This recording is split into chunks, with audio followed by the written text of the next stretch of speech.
Hi hello मंडळी, बघा गाडी जात आहे.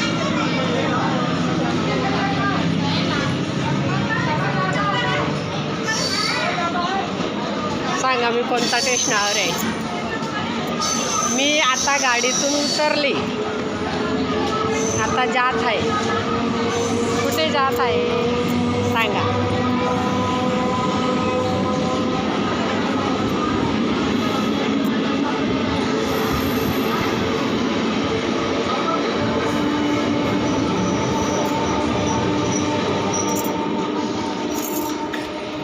कोणत्या स्टेशनावर आहे मी नक्की कमेंटमध्ये सांगा. आहे ना. मी आता चालत आहे, गाडीतून उतरली. गाडीचा पण व्हिडिओ टाकणार आणि कोणत्या स्टेशनावर आहे नक्की सांगा. हाय, चला बाय.